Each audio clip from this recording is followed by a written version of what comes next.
keluarga pemilik toko perabotan di pasar Jatirasa, Pesugihan Ngujang.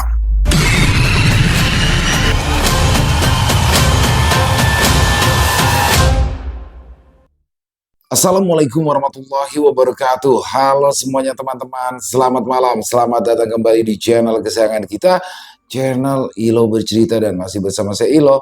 Dimanapun teman-teman berada, semoga teman-teman selalu dalam keadaan sehat walafiat, tanpa kekurangan satu apapun, amin amin ya robbal alamin.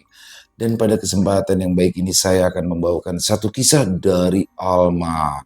Dan pada kisah kali ini akan mengambil setting tempat di kota Tulung Agung. Waduh, di Jawa Timur ya teman-teman ya.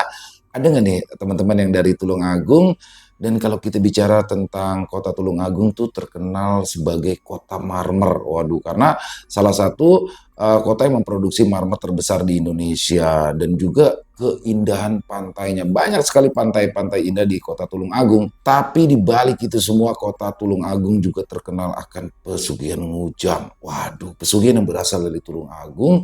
Kayak apa sih pesugihan ngujang itu dan bagaimana efeknya? Waduh. Tapi sebelum kita masuk dalam kisahnya, buat teman-teman yang mungkin belum subscribe channel Ilo Bercerita, yuk bisa diklik dulu tombol subscribe. Jangan lupa lonceng notifikasinya juga dinyalakan, agar teman-teman selalu mendapatkan notifikasi dari konten-konten yang akan kami upload selanjutnya. Dan untuk channel Ilo Bercerita, kami upload setiap hari ya teman-teman ya, setiap malam jam 9 malam waktu Indonesia bagian Barat. Oke, nggak pakai berlama-lama lagi, pasti udah gak sabaran kan untuk masuk ke dalam kisahnya. Kita langsung saja masuk ke dalam kisahnya. Kita berangkat ke Tulung Agung, Jawa Timur.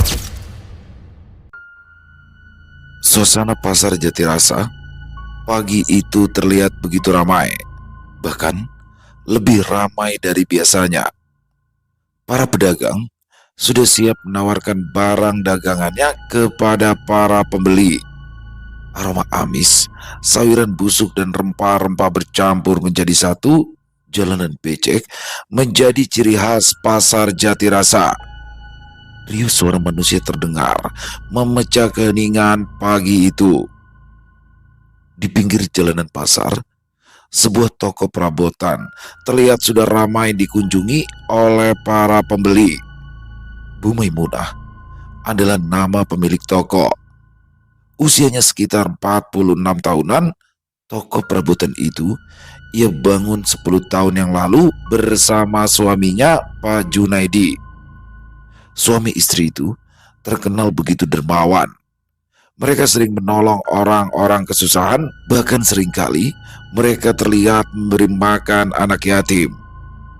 Hampir setiap pagi sampai petang, keduanya selalu berada di dalam toko untuk melayani pembeli yang terus berdatangan. Hal itulah yang membuat Bu Maimunah tidak punya banyak waktu untuk melakukan pekerjaan rumah tangga. Sore turun begitu cepat. Seperti biasa, beberapa perabotan sudah habis dibeli oleh para ibu-ibu rumah tangga. Bu Maimunah dan suaminya segera menutup kios, kemudian pulang ke rumah.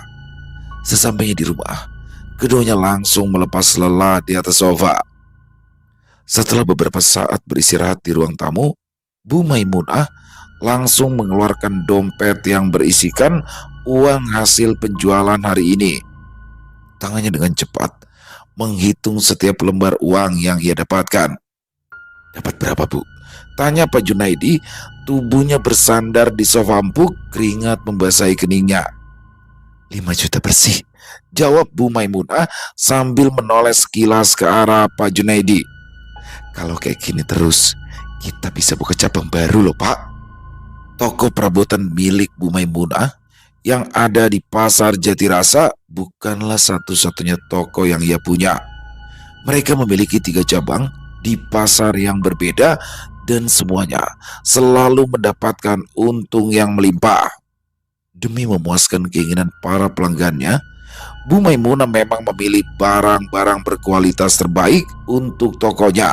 Sebisa mungkin, ia berusaha untuk tidak mengecewakan para pelanggannya. Cabang piye toh, Bu? Toko kita itu sudah 4. Kalau nambah cabang lagi, berarti kita harus punya beberapa karyawan lagi Dan itu artinya kita harus siap memantau lagi seperti dulu. Suara Pak Junaidi terdengar berat. Ya orang masalah atau apa-apa. Kan kamu bisa bolak-balik kayak dulu. Suara Bu Maimunah sedikit lebih tinggi. Pak, semakin kita punya banyak cabang, ya itu artinya semakin banyak juga pendapatan kita. Pak Junaidi menoleh ke arah istrinya dengan pandangan malas.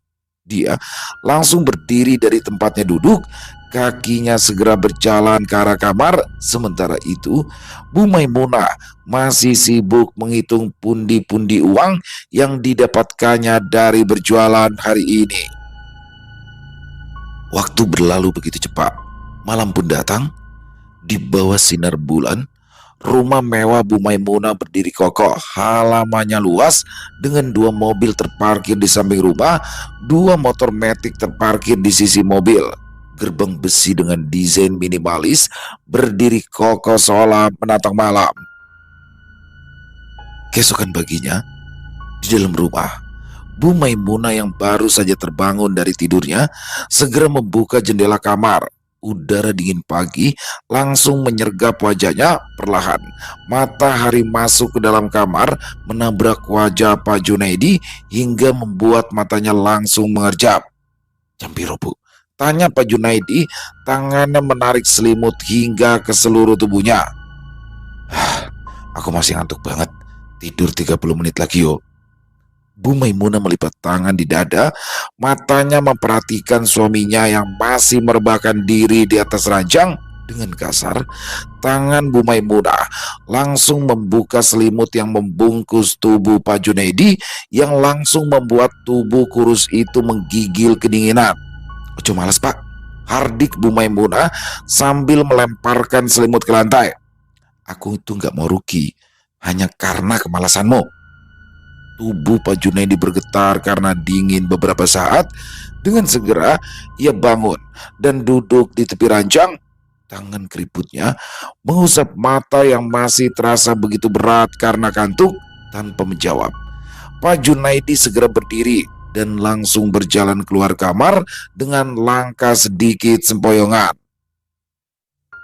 Sejak menikah dengan Bu Maimunah, Pak Junaidi tahu benar sifat keras istrinya. Wanita itu selalu menginginkan kesempurnaan dalam hidupnya, tidak hanya dalam segi keuangan, bahkan dalam berpenampilan ia menuntut kesempurnaan pada Pak Junaidi. Namun, sampai detik ini Pak Junaidi tidak pernah mengeluh ataupun melakukan protes pada istrinya. Pasalnya ia tahu apa yang dilakukan Bu Maimunah, semua itu adalah demi kebahagiaan mereka. 1 jam kemudian, Bu Maimunah dan Pak Junaidi segera berangkat ke toko dengan menggunakan motor matic mereka. Jarak yang lumayan dekat serta parkiran pasar yang terlalu sempit membuat keduanya lebih sering mengendarai motor ketimbang mobil. Motor matic Pak Junaidi berjalan cepat ke arah pasar. Seperti biasa, keduanya selalu mampir ke sebuah warung nasi yang terletak di tepi jalan desa. Bude, nasi seperti biasa 2 ya. Bu Maimunah yang baru saja masuk ke dalam warung segera memesan nasi dengan lauk telur dadar, tumis kangkung dan sambal. Bu Jumi, wanita berusia sekitar 70 tahunan sekaligus pemilik warung, dengan cekatan menyiapkan pesanan Bu Maimunah. Di ujung warung, beberapa pemuda terdengar berbisik-bisik. Bu Maimunah menajamkan pendengarannya. Bude, wonten apa? Kok kayaknya mereka seru banget omongannya sih? Suara Bu Maimunah terdengar pelan saat bertanya pada Bu Jumi. Pandangan Budi Jumi langsung tertuju pada 3 pemuda yang ada di ujung warungnya. Walah, itu loh soal anaknya Bu Sarni dari desa sebelah yang ditemukan meninggal dunia. Bu Sarni yang biasa cuci gosok di rumah Pak Lurah. Emang iyo? Wah, aku nggak denger yo, ucap Bu Maimunah mengerutkan keningnya. Ya gimana sampean mau denger? Wong sampean aja sibuk di toko, jangankan denger penemuan mayat, masak aja nggak sempet, ya toh? Budi Jumi tersenyum kecil, tangannya menyodorkan plastik hitam ke arah Bu Maimunah. Ini nasinya, semuanya 20.000. Bu Maimunah segera memberikan 2 lembar uang 10 ribuan kepada Bude Jumi. Matur nuwun Bude, kulo pamit. Tanpa menunggu jawaban, Bu Maimunah segera meninggalkan warung. Langkahnya begitu tenang. Berita penemuan mayat wanita yang baru saja ia dengar seolah tidak membuatnya takut. Bu Maimunah adalah satu dari 1.000 orang yang memiliki sifat cuek atas apapun masalah orang lain. Namun, di balik sifat yang cuek, ia selalu menjadi garda terdepan bagi siapapun yang meminta bantuan. Bahkan, para tetangga kerap meminjam uang tanpa bunga sepeser pun. Kebaikan Bu Maimunah bukan lagi rahasia umum. Hal itulah yang membuat warga desa semakin yakin jika di balik kesuksesan Bu Maimunah saat ini adalah buah dari kebaikannya. Beberapa menit berlalu, Bu Maimunah dan Pak Junaidi sudah tiba di pasar. Pak Junaidi segera memarkirkan motornya, sementara Bu Maimunah langsung berjalan ke arah toko. Tangannya langsung mengambil kunci rolling door dari dalam tas. Pintu toko segera terbuka. Udara pengap langsung menyergap wajahnya. Debu-debu berterbangan di dalam toko.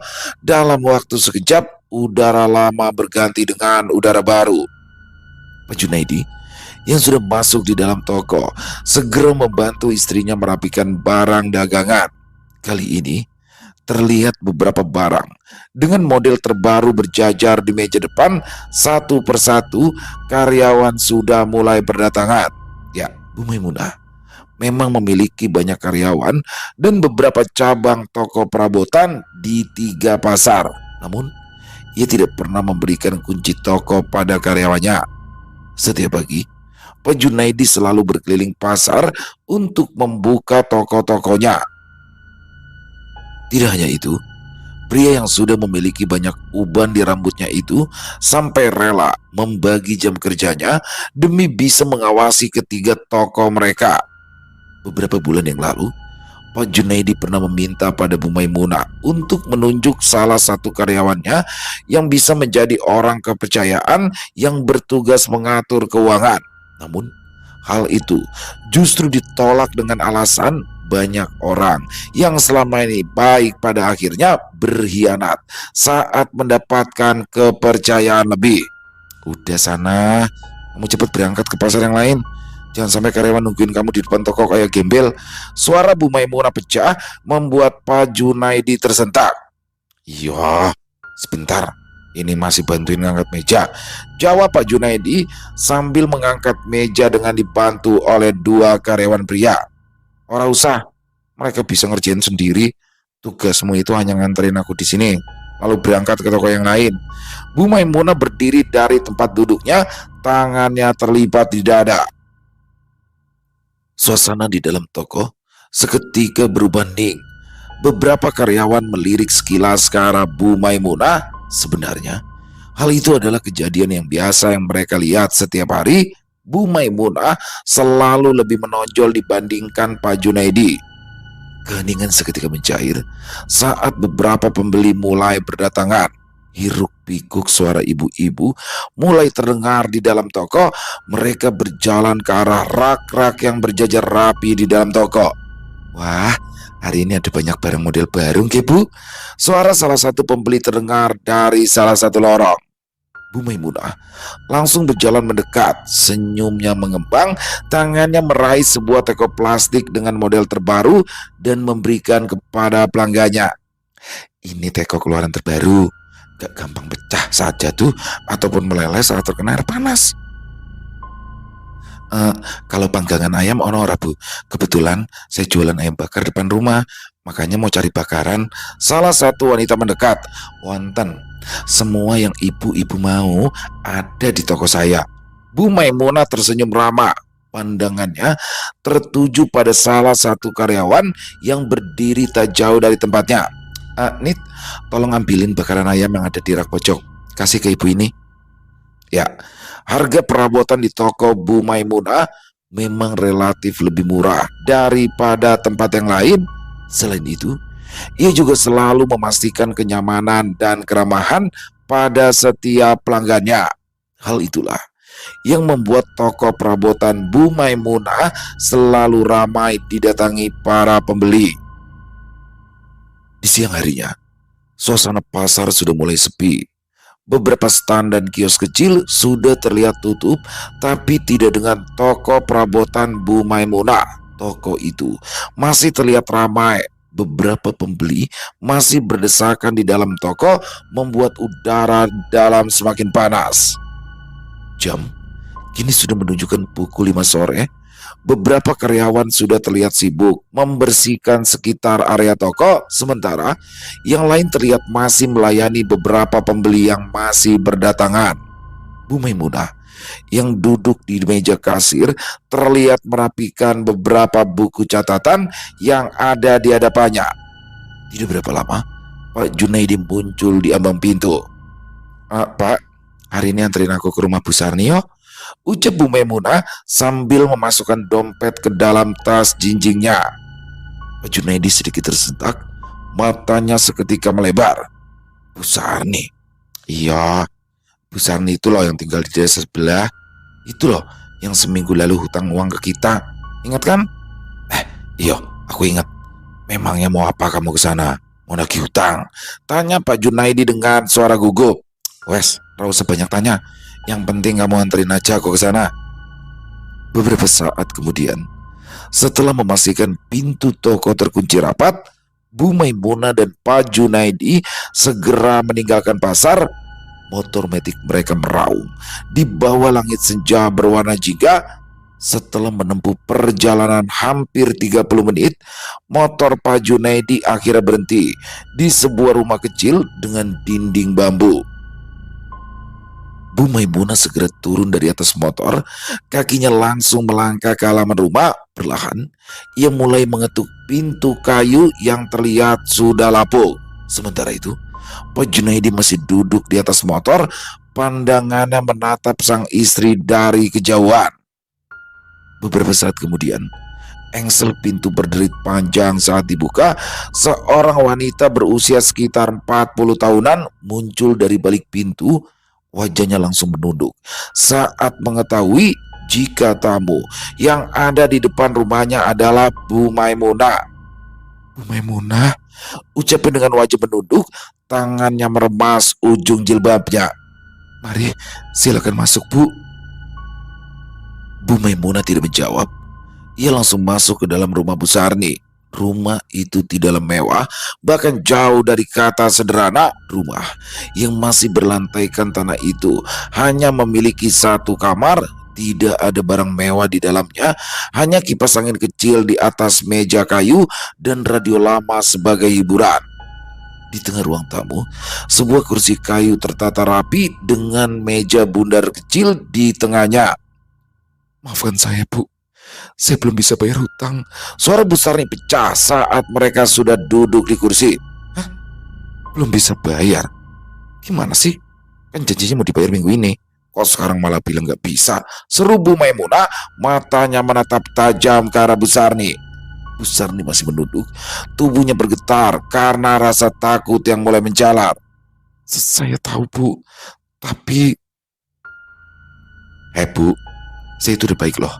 Saya nggak minta bunga sepeser pun. Masa iya bayar hutang masih harus molor lagi? Bu Maimunah segera memotong ucapan Bu Sarni dengan cepat. Saya tahu, Bu. Saya minta waktu 1 minggu lagi. Saya janji akan melunasi hutang-hutang saya. 2 hari yang lalu anak saya baru aja meninggal, jadi saya belum kerja. Bu, namanya hutang itu harus dibayar. Jangan jadikan kematian anak ibu sebagai alasan untuk mungkir dari hutang, jawab Bu Maimunah. Ia berdiri dari tempat duduknya. Saya nggak mau tahu ya, Bu. Minggu depan ibu harus bayar semua hutang sampai lunas.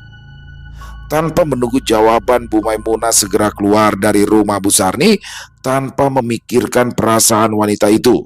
Ya, Bu Maimunah memanglah orang yang baik, tapi dia bisa berubah jahat dan kejam jika ada yang ingkar janji. Jangankan tetangga, Pak Junaidi suaminya juga sering mendapat omelan jika ia tidak bisa tepati setiap ucapannya.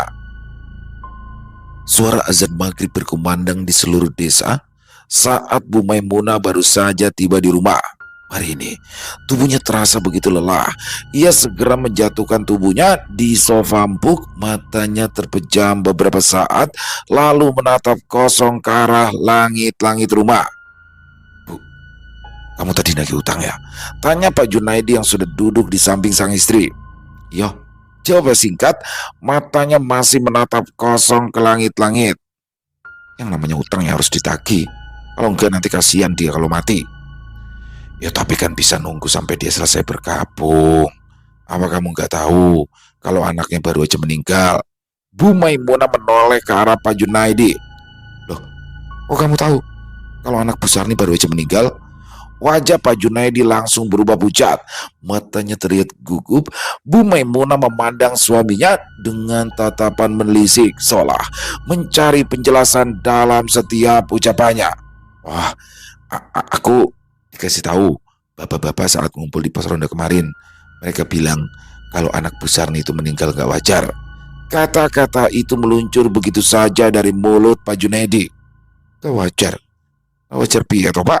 Tanya Bu Maimunah, keningnya berkerut. Pak Junaidi mengatakan jika anak Bu Sarni meninggal dengan tiba-tiba tanpa ada penyakit yang jelas. Bahkan sebelum meninggal, bocah berusia 8 tahun itu masih terlihat bermain di halaman rumah dengan teman-teman seusianya.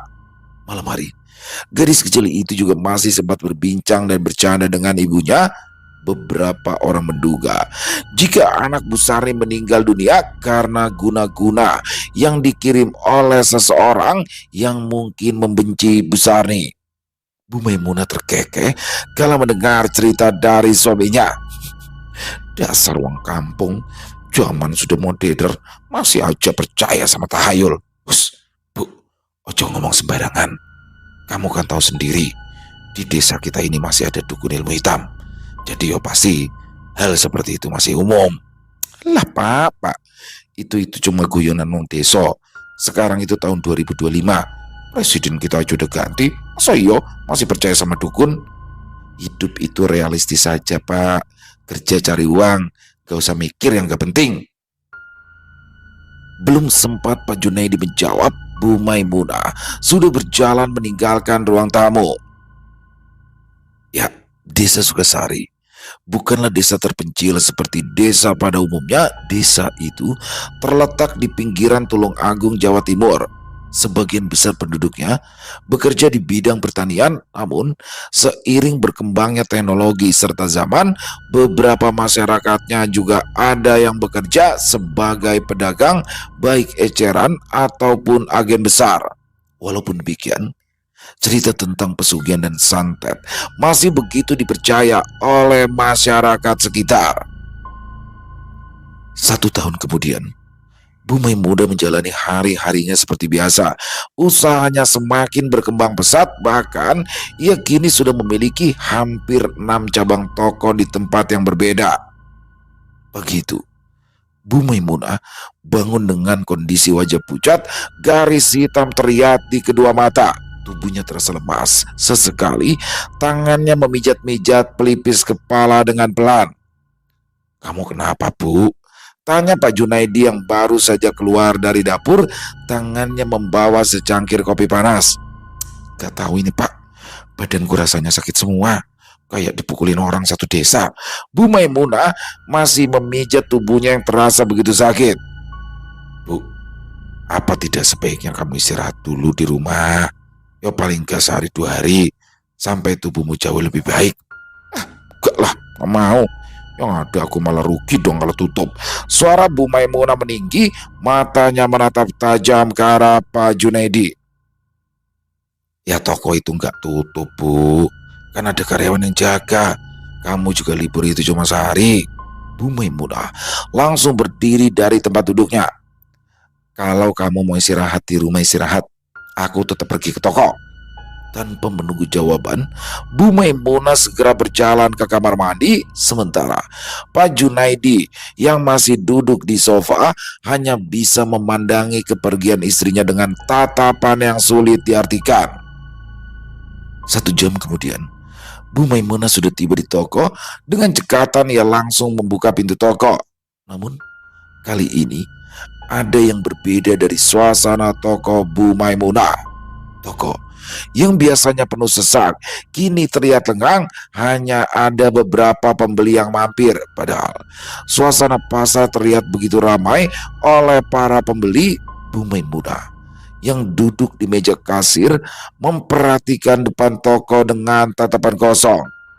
Wajahnya seketika tersentak saat melihat segerombolan monyet yang bermain di meja dan rak dagangannya. Arik, panggil Bu Maimunah kepada salah satu karyawannya. Oke Bu, Arik, salah satu karyawan Bu Maimunah berdiri di depan meja kasir, tubuhnya sedikit membungkuk. Itu monyet main di rak kok nggak diusir toh? Ucap Bu Maimunah sambil menunjuk ke seluruh penjuru toko. Wajah Arik terlihat bingung. Pasalnya, dalam penglihatannya tidak ada seekor pun monyet yang masuk bahkan bermain di dalam toko. Pria bertubuh kurus itu mencoba untuk mencari sosok monyet yang dimaksud oleh Bu Maimunah. Apunten Bu, saya nggak lihat ada monyet di sini ya. Mungkin Ibu salah lihat. Salah lihat gimana? Itu jelas-jelas ada banyak loh monyet di toko. Tuh lihat, barang pada jatuh. Kalian ini niat kerja nggak sih? Bentak Bu Maimunah. Suara Bu Maimunah terdengar nyaring, membuat seluruh karyawan dan pengunjung pasar menoleh ke arahnya. Arik menggaruk kepalanya yang tidak gatal, matanya menatap Bu Maimunah dengan tatapan bingung. Alih-alih menjawab, Arik justru meninggalkan meja kasir dan berjalan ke arah salah satu rekannya. Kenapa Arik? Tumben Ibu marah? Tanya salah satu rekan kerja Arik yang sejak tadi melihat ke arah Bu Maimunah. Arik duduk di kursi plastik, matanya menoleh sekilas ke arah Bu Maimunah yang masih duduk di meja kasir sambil terus mengedarkan pandangannya ke seluruh toko. Gak tahu tuh, katanya ada banyak monyet masuk ke dalam toko. Hah, monyet? Suara salah satu rekan Arik terdengar keras, membuat semua yang ada di situ terkekeh. Sing bener Arik, seekor monyet juga gak ada yang masuk. Masa ini katanya banyak? Ya makanya itu Rik, kalau nemuin ibu itu jangan pakai topeng, pakai wajah asli. Salah satu teman yang menimpali sambil tertawa. Loh, maksudmu aku monyetnya toh? Jawab Arik ketus. Siang ini udara terasa begitu panas, tapi tidak sepanas hati Arik.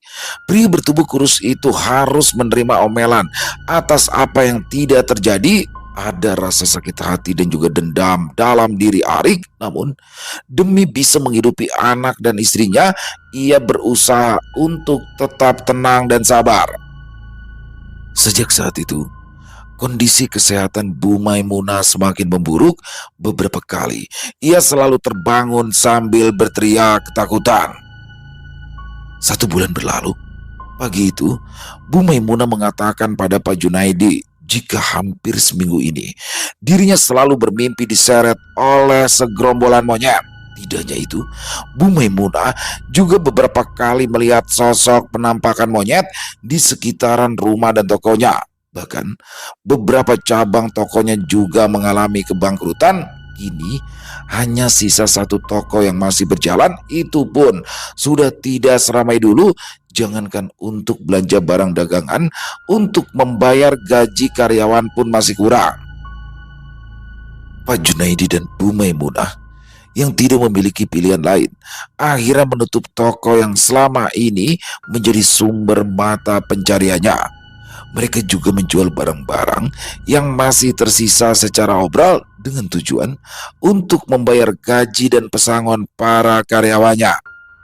Pak, semalam itu aku mimpi ditarik sama rombongan monyet lagi. Dan kali ini jumlahnya makin banyak. Dan saat aku bangun, aku lihat ini di tubuhku. Bu Maimunah menunjukkan luka, mirip luka seretan di lantai. Rasa sakit begitu terasa bahkan saat ia tidur. Astagfirullahaladzim. Suara Pak Junaidi terdengar pelan, namun masih bisa didengar oleh istrinya. Bu, gimana kalau besok kita ke rumah Ustadz Sanusi? Siapa tahu beliau bisa membantu kita keluar dari masalah ini. Bu Maimunah terdiam, matanya menatap tajam ke arah Pak Junaidi. Nafasnya terdengar berat, seperti nafas yang keluar dari dalam kerongkongan yang paling dalam. Wajah Bu Maimunah mendadak pucat, keringat dingin menetes di pelipis. Walaupun pagi itu angin bertiup kencang, tubuhnya bergetar hebat, seperti orang ketakutan. "Enggak, Pak. Aku enggak mau ke rumah Ustadz itu," bentak Bu Maimunah, matanya melebar. "Bu, kalau kamu enggak mau ke rumah Ustadz Sanusi, mereka akan terus ganggu. Atau bahkan..." Di sini Pak Junaidi menghentikan ucapannya. Suhu di dalam rumah berubah lembab, tapi entah kenapa udara terasa begitu panas. Pak Junaidi mendekat ke arah istrinya, tangannya meraih tangan sang istri, matanya menatap wajah Bu Maimunah dengan lembut. "Bu, aku itu sudah selalu mengingatkan kamu supaya enggak ngelakuin hal yang aneh-aneh. Hilangkan egomu, Bu. Kesempurnaan itu enggak pernah ada. Kumohon, kali ini saja kamu ikuti saranku. Jangan biarkan dirimu dari makhluk itu." Ingatan Bu Maimunah langsung tertuju pada 4 tahun lalu, di mana dia hanyalah seorang pedagang perabotan plastik emperan. Saat itu, tidak banyak orang yang datang membeli barang dagangannya, bahkan beberapa orang kerap menghina dagangan miliknya.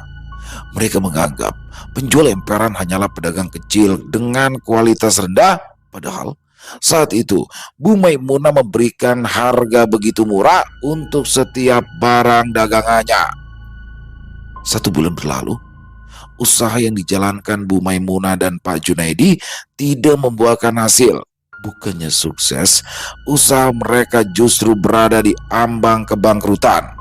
Bu Maimunah yang tidak tahan dengan kondisi ekonomi dan hutang yang semakin melilit, meminta suaminya menemaninya ke rumah salah satu sahabat lama untuk meminjam uang.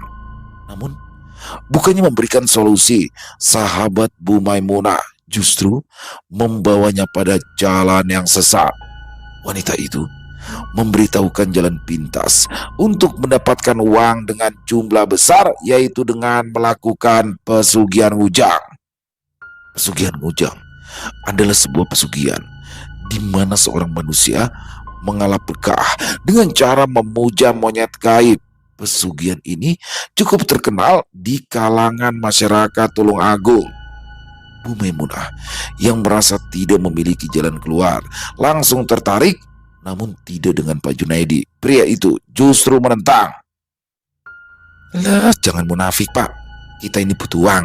Kita ini butuh makan. Kamu pikir cuma berdoa kita bisa kaya? Enggak kan? Wes, kalau kamu masih mau jadi suamiku, kamu ikuti aja saranku.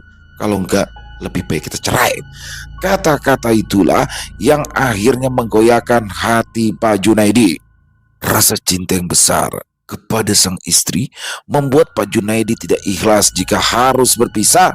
Dengan terpaksa, Pak Junaidi mengantarkan istrinya ke tempat yang disebutkan oleh sahabat Bu Maimunah. 2 bulan sejak kedatangannya mencari pesugihan siluman kera, kondisi ekonomi Bu Maimunah dan Pak Junaidi akhirnya berubah drastis. Usahanya semakin meningkat, bahkan mereka mampu menyewa kios besar untuk berjualan. Namun, walaupun demikian, hati Pak Junaidi tetap tidak merasakan kebahagiaan yang sesungguhnya. Ada rasa ketakutan dan rasa was-was yang terus menghantuinya.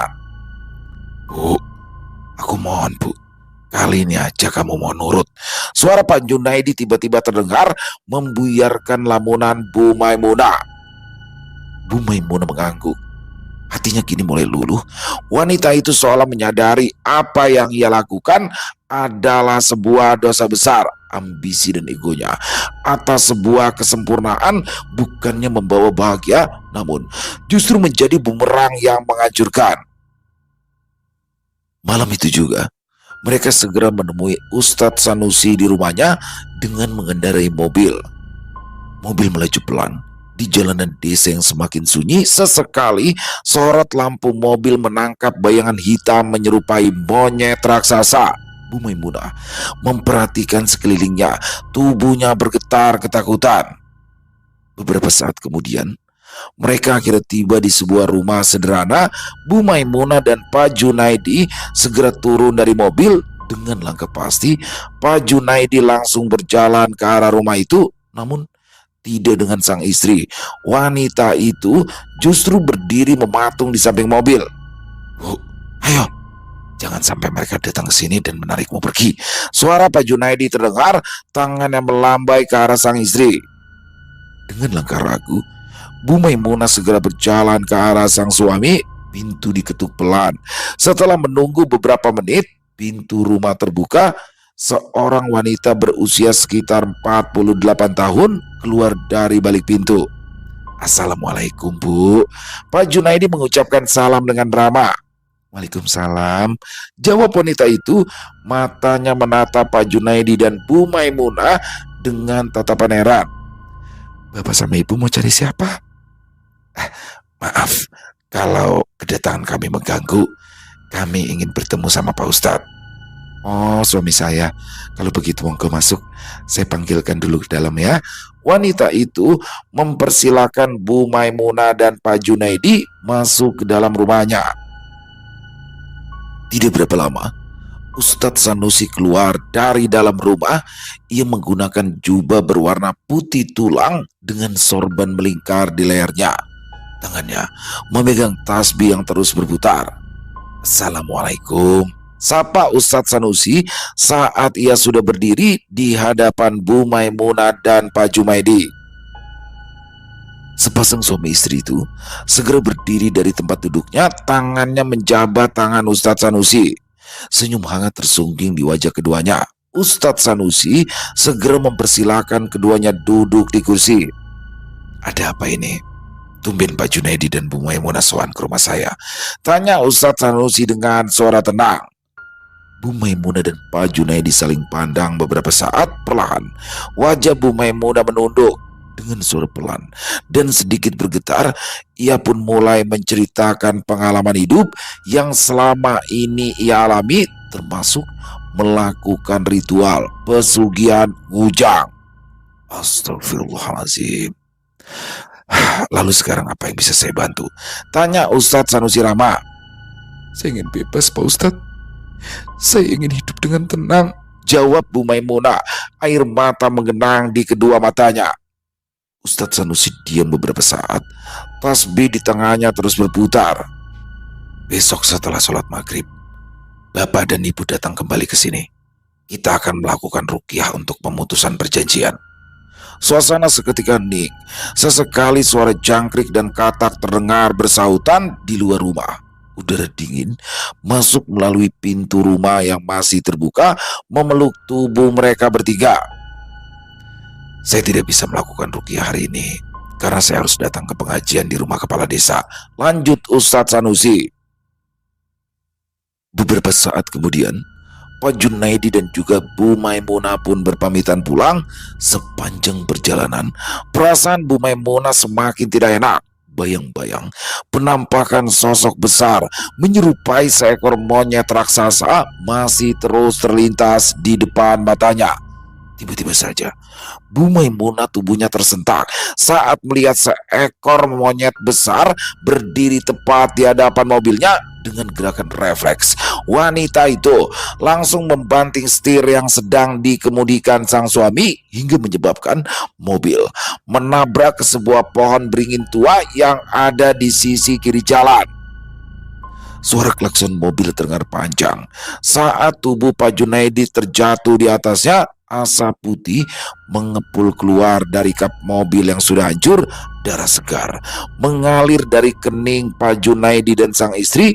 Dalam waktu sekejap, beberapa orang sudah berdiri mengelilingi mobil yang dikendarai Pak Junaidi. Para warga segera membantu mengeluarkan tubuh sepasang suami istri itu dari dalam mobil dan segera membawa mereka menuju ke puskesmas terdekat. "Bagaimana keadaan korban, Dok?" tanya salah satu warga saat seorang dokter keluar dari ruang perawatan. Pak Junaidi hanya mengalami luka ringan di kepalanya. Tapi Bu Maimunah..." Di sini sang dokter tidak melanjutkan ucapannya. Beberapa saat sang dokter terdiam. Ia seperti mencari kata-kata terbaik untuk menyampaikan kondisi Bu Maimunah. "Bu Maimunah meninggal dunia Kemungkinan beliau meninggal saat dibawa dalam perjalanan ke sini. Lanjut sang dokter, wajahnya penuh penyesalan. Innalillahi wa inna ilaihi roji'un, jawab semua orang yang ada di tempat itu. Tanpa menunggu jawaban, sang dokter segera berpamitan meninggalkan warga yang masih berdiri di koridor rumah sakit. RT, gimana ini? Apa yang harus kita lakukan sekarang? Seorang warga bertanya, suaranya terdengar bingung. Kalian sebaiknya pulang. Siapkan pemakaman untuk Bu Maimunah. Biarkan Pak Junedi saya yang jaga di sini. Perintah Pak RT sambil memandang wajah beberapa warga yang langsung dijawab anggukan. Di mana? Pak RT, di mana istri saya Pak RT? Bagaimana keadaannya? Pak Junaidi bertanya dengan pandangan sayu. Bu Maimunah, beliau sudah meninggal dunia saat dibawa ke rumah sakit. Dan sekarang warga sedang berada di rumah Pak Junaidi untuk menyiapkan pemakaman almarhumah. Dunia Pak Junaidi seketika runtuh. Air mata menetes dari matanya. Wanita yang selama ini ia sayangi dan selalu ia pastikan kebahagiaannya kini sudah tak lagi bernyawa. Di tempat terpisah, suasana di rumah Pak Junaidi terlihat sudah ramai, didatangi beberapa pelayat. Beberapa warga juga sudah mulai menyiapkan proses pemakaman. Para ibu-ibu bergotong royong merangkai bunga pada seutas tali. Gak nyangka yo, umur Bu Maimunah cepet banget. Perasaan baru kemarin deh aku ngobrol sama dia. Seorang wanita berkata dengan tangan masih merangkai bunga. Ya namanya juga hidup. Kita ini kan mewayang, menumpang ngombe. Wanita yang lain menimpali. Suasana siang itu terasa begitu panas. Angin seolah enggan bertiup. Daun-daun hijau menatap tenang dari tangkai pohon yang ada di sekitar rumah. Aroma bunga, kemenyan, dan kapur barus bercampur menjadi satu menggantung di dalam ruang tamu. Di tengah ruang tamu, jenazah Bu Maimunah terbaring kaku dengan jari coklat menutup seluruh tubuhnya. 1 minggu berlalu setelah kepergian Bu Maimunah. Kondisi Pak Junaidi yang sudah jauh lebih baik kini sudah diizinkan pulang dari rumah sakit. Beberapa saat, pria itu sudah berdiri di ambang pintu rumahnya. Matanya menelusuri rumahnya yang kosong. Debu-debu beterbangan membentuk bayangan kecil saat dilihat dari sinar matahari yang masuk dari pintu. Dia sudah mendapatkan semua yang dia mau, seperti ambisinya selama ini. Suara Pak Junaidi pecah, seperti bicara pada dirinya sendiri. Rumah ini kini terasa begitu sunyi. Tidak ada suara Bu Maimunah yang selalu ia dengar. Sesekali kenangan bersama sang istri terus menari di setiap sudut rumah, membuat rasa kehilangan yang ada di dada Pak Junaidi semakin dalam. Aku harap kamu bahagia di sana, Bu. Aku berjanji akan menjaga rumah ini sebaik mungkin. Pak Junaidi menatap figura foto yang tergantung di dinding rumah. Sejak hari itu, kehidupan Pak Junaidi mulai berubah. Ia mulai melanjutkan kembali hidupnya dengan berjualan barang-barang plastik seperti dulu. Namun kali ini tidak di dalam kios, melainkan berkeliling dari satu pasar ke pasar yang lain. Perjalanan hidupnya bersama Bu Maimunah merupakan pelajaran yang paling berharga baginya. Dari itulah, dia mulai belajar untuk tidak meletakkan dunia pada tujuan utama dalam hidup. Pasalnya, ambisi dan keserakahan akan kehidupan dunia bisa menghancurkan hidup secara perlahan. Selesai. Oh, luar biasa kisah dari Alma. Waduh, Bu Maimunah, Bu Maimunah. Pak Junaidi juga, aduh, laki-laki takut banget ya sama istrinya. Jadi nggak gitu caranya cinta sama istri Pak Junaidi, ya kan? Bukan berarti semua kemauannya dituruti, bahkan sampai yang salah juga dituruti. Jadi ternyata Bu Maimunah itu bersama Pak Junaidi tidak mendapatkan semua kesuksesan itu begitu saja. Ternyata di masa lalunya, di 5 tahun sebelumnya, Bu Maimunah yang sudah frustasi akhirnya melakukan ritual pesugihan Ngujang. Aduh, ini pesugihan ini cukup terkenal ya di sekitaran Tulung Agung, dan di sini pesugihan Ngujang itu berupa monyet ya teman-teman. Waduh, jadi kalau di Cirebon itu nyipri ketek atau pesugihan monyet sama ya.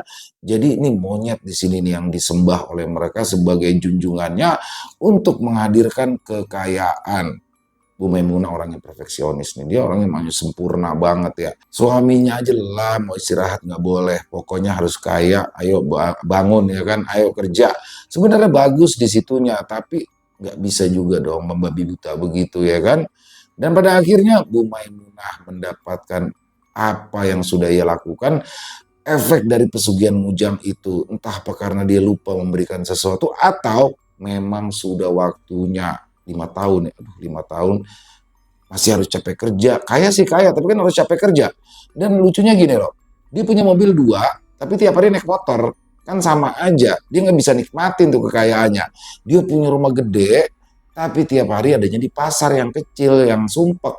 Jadi gini teman-teman, rezeki itu adalah apa yang kita nikmati. Jadi kayak kayak misalkan barang-barang yang kita beli dan tidak kita pakai, ya itu percuma, sia-sia. Jadi harus smart shopping, kita harus bisa membelanjakan uang kita dengan cara yang baik dan tepat sasaran. Jangan sampai kita membeli sesuatu yang tidak berguna seperti Bu Maimunah ini.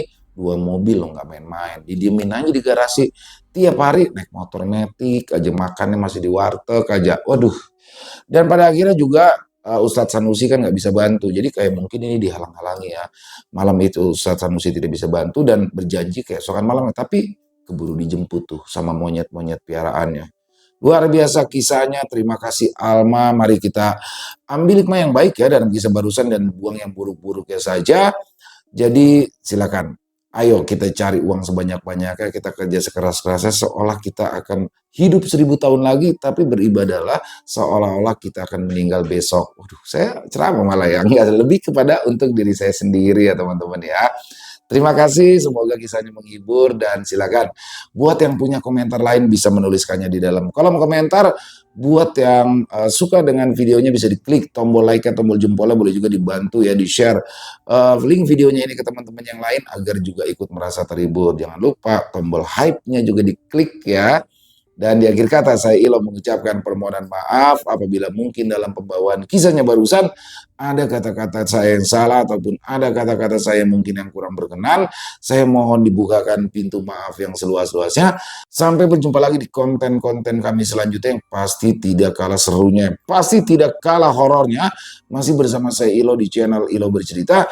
Salam sehat, sukses selalu untuk kita semua. Wassalamualaikum warahmatullahi wabarakatuh.